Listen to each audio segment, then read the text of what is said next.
You know that feeling when you walk into a room and suddenly everyone gets a little quieter, a little more careful with their words?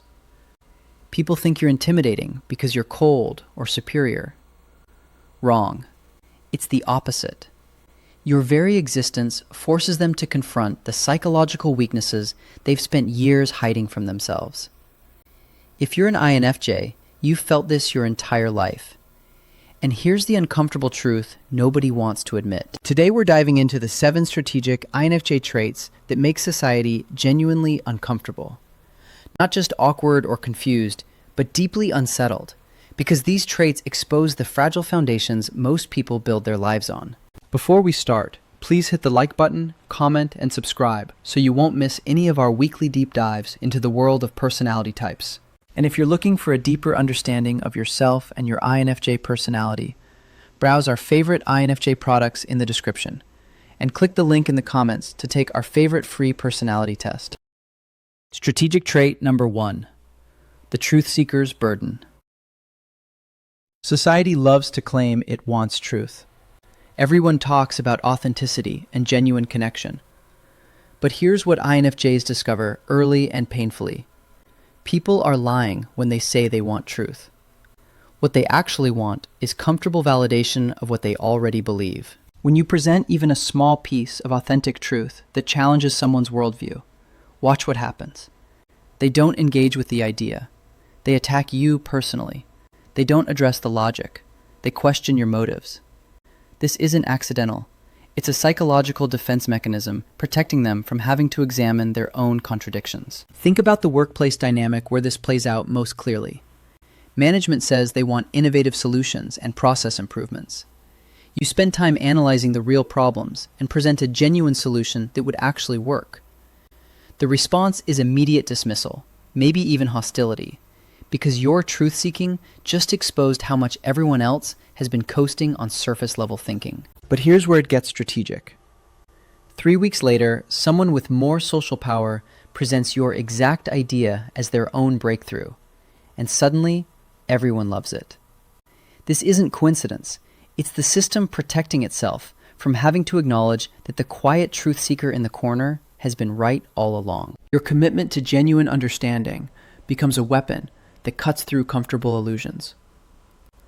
When you naturally expose hypocrisy through your questions and observations, you're not trying to make people uncomfortable. You're simply operating from a place of authentic curiosity. But that authenticity illuminates the contradictions others live with daily, and suddenly they feel psychologically naked in your presence. The burden isn't that you seek truth. The burden is that your truth-seeking forces others to confront how much of their lives are built on convenient lies they tell themselves. Strategic trait number 2, the quality standard that shames mediocrity. Here's something most people will never admit out loud, but INFJs know instinctively. Your half effort surpasses most people's full commitment, and this creates a psychological threat they can't ignore. You're not trying to show off when you naturally gravitate toward excellence. You're simply operating from your internal standard of what feels worth doing. But when others witness this level of dedication and quality, it forces them to confront a painful reality about their own choices. Most people have made peace with good enough. They've rationalized why cutting corners is practical, why perfectionism is unhealthy, why standards should be flexible. Then you show up with work that demonstrates what's actually possible when someone refuses to compromise on quality, and their entire justification system starts cracking. The isolation that comes from maintaining high standards isn't just about being different. It's about threatening the collective agreement that mediocrity is acceptable. When you refuse to lower your standards to fit in, you're essentially saying the group's compromise isn't necessary, that maybe they chose the easy path when a better one was available. This is why others feel judged simply by witnessing your dedication. You're not judging them. Your standards are judging their standards. Your natural commitment to excellence becomes a mirror reflecting their decision to settle, and that reflection is deeply uncomfortable. The strategic advantage here isn't just that you produce better work. It's that your quality standard forces everyone around you to either step up or reveal that they're choosing mediocrity. Either way, you've changed the dynamic, simply by refusing to participate in the race to the bottom. Strategic trait number 3, the self-sufficiency that breaks social control. Most people cannot tolerate being alone with themselves and their thoughts for any meaningful period. They need constant external stimulation, distraction, and validation to avoid confronting what's actually happening in their inner world. You, as an INFJ, can be a genuine friend to yourself, and this breaks their entire understanding of how human psychology works. When you can stay home on a weekend and feel genuinely content with your own company, it threatens the social control mechanisms that keep most people dependent on group approval. If you don't need others for entertainment or self-worth, then you can't be manipulated through social pressure. This emotional independence is terrifying to those who rely on manipulation tactics to get what they want. The person who needs constant social validation can be controlled through inclusion and exclusion. The person who fears being alone will compromise their values to maintain relationships. But you've developed the ability to be selective about who deserves access to your energy. Your self-sufficiency reveals how much of social interaction is actually people using each other to avoid dealing with themselves. When you demonstrate that solitude can be nourishing rather than punishing, it forces others to question why they're so desperate to avoid their own company. The power of not needing others for basic emotional stability means you can choose relationships based on genuine compatibility rather than psychological desperation. You can walk away from situations that don't serve you because you're not afraid of being alone with yourself. This makes you impossible to control through the typical social pressures that keep most people in line. You can't be threatened with isolation because you've already made peace with solitude. You can't be bribed with inclusion because you don't need external validation to feel worthy. Strategic trait number 4, the lone wolf protection protocol.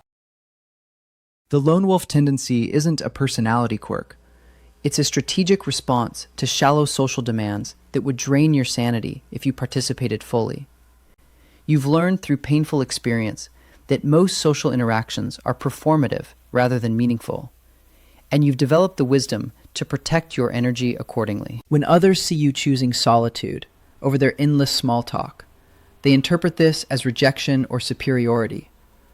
What they're actually witnessing is a protection mechanism that preserves your psychological well-being in a surface-level world. You're not avoiding people because you think you're better than them. You're avoiding the exhausting dance of pretending that meaningless chatter is fulfilling. The refusal to engage in conversations that lead nowhere meaningful isn't antisocial behavior. It's quality control. You've discovered that most people want to fill silence with noise, rather than create space for genuine connection. When you decline to participate in this noisemaking, others feel judged because your absence highlights how empty their interactions really are. Society has convinced most people that any social interaction is better than no social interaction. But you've learned this is false. Bad social interaction is worse than solitude because it leaves you feeling more isolated than if you'd stayed alone. When you choose your own company over forced socialization, you're demonstrating that loneliness and being alone are completely different experiences. The guilt others try to make you feel about your lone wolf tendencies is actually projection of their own fear of solitude. They can't understand how you can be content without constant external validation because they've never developed a relationship with themselves. Your comfort with solitude forces them to confront how much they depend on others to feel worthy, and that dependency makes them uncomfortable. This protection protocol isn't about avoiding all human connection. It's about maintaining standards for what qualifies as meaningful interaction. When you refuse to settle for surface-level relationships, you create space for the rare, genuine connections that actually nourish rather than drain your energy. Strategic trait number 5. The anti-herd mentality stance. INFJs refuse to follow crowds heading toward obvious disasters, and this makes you society's unwanted early warning system. You can see patterns and consequences that others miss because you're not blinded by the comfort of group consensus. When you speak truth to groupthink, the immediate response is social rejection, because you're threatening the psychological safety that comes from believing everyone else must be right. Your role as the person who points out that the emperor has no clothes is rarely appreciated in the moment. People would rather maintain their comfortable illusions than face uncomfortable realities, even when those realities could save them from future pain. When you refuse to participate in collective delusions, you become a reminder that independent thinking is possible, and that makes others question why they've surrendered their critical thinking to the group. The innovation that comes from thinking independently of popular opinion is your strategic advantage, but it comes with the cost of immediate social isolation. You're often right about collective mistakes, but being right offers cold comfort when you're watching people you care about make predictable errors because they trusted the crowd instead of the evidence. This anti-herd stance isn't contrarian for the sake of being different. It's the natural result of prioritizing truth over social acceptance. When you see the group moving toward a cliff, you speak up, not because you enjoy being the dissenting voice, but because your conscience won't let you stay silent while people head toward preventable disasters. The psychological discomfort others feel when you challenge groupthink isn't about your delivery. It's about the content itself. You're forcing them to consider that maybe the majority can be wrong. Maybe popular opinion isn't automatically correct. Maybe they should think for themselves instead of outsourcing their judgment to the crowd. Your willingness to stand alone when necessary gives you access to insights that only become visible when you step outside the echo chamber. This independent perspective allows you to see solutions and opportunities that remain invisible to those trapped in collective thinking patterns. Strategic trait number 6. The emotional radar that exposes hidden agendas. Your ability to read underlying motivations that others prefer to keep hidden is perhaps the most threatening trait you possess. Emotional intelligence becomes a weapon when it reveals inconvenient truths about what really drives people beneath their carefully constructed presentations. You can sense the gap between what someone says and what they actually want, and this makes authentic manipulation impossible in your presence. The discomfort others feel when their masks become transparent isn't about invasion of privacy, it's about accountability. When someone can see through your performance to your real motivations, it forces you to either become more authentic or work much harder to maintain your facade. Most people choose to avoid you rather than face this choice. Your emotional radar picks up on the subtle inconsistencies between words and energy that reveal hidden agendas. You notice when someone's enthusiasm feels forced, when their concern seems calculated, when their friendliness has an underlying agenda. This awareness protects you from manipulation, but it also isolates you, because most social interaction involves some level of performance. People avoid INFJs who can see through their carefully constructed personas, because authenticity requires vulnerability, and vulnerability feels dangerous when you've spent years building protective masks. Your presence forces a choice between genuine connection and maintaining comfortable distance. And most people choose distance. The strategic power of understanding what drives people beneath their surface presentations gives you tremendous advantage in relationships and professional situations. You can predict behavior, spot inconsistencies, and protect yourself from those who would use emotional manipulation to get what they want. But this power comes with the responsibility of deciding how to use this information ethically. Strategic trait number 7. The boundary enforcement that demands authenticity. Your door slam isn't emotional volatility, it's ultimate accountability for those who cross moral lines. When you enforce firm boundaries, you're not being dramatic. You're demanding that people meet the same standards of authenticity and respect that you bring to every interaction. This forces others to confront their own lack of standards and the uncomfortable reality that they've been getting away with poor behavior. The way you refuse to enable dysfunction or accept less than genuine connection creates a psychological mirror that reflects how much others have compromised their own values. When you walk away from relationships that don't meet your standards, you're demonstrating that self-respect is non-negotiable, and this threatens those who've learned to tolerate mistreatment. Boundary enforcement feels like judgment to those used to getting away with manipulation, emotional games, or half-hearted commitment. because your standards highlight their choices. You're not trying to control others.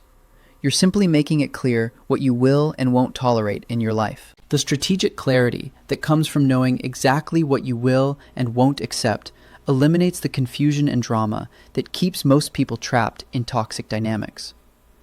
Your boundaries aren't walls, they're filters that ensure only authentic connections survive in your world. These 7 traits work together as psychological strategy that forces society to confront its own shallow foundations.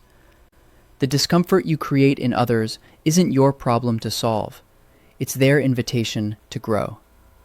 Subscribe for more deep dives into psychological truth. If you want to continue the journey to understanding yourself or an INFJ in your life, click either of the following videos, where we continue to unlock the secrets of the INFJ personality type.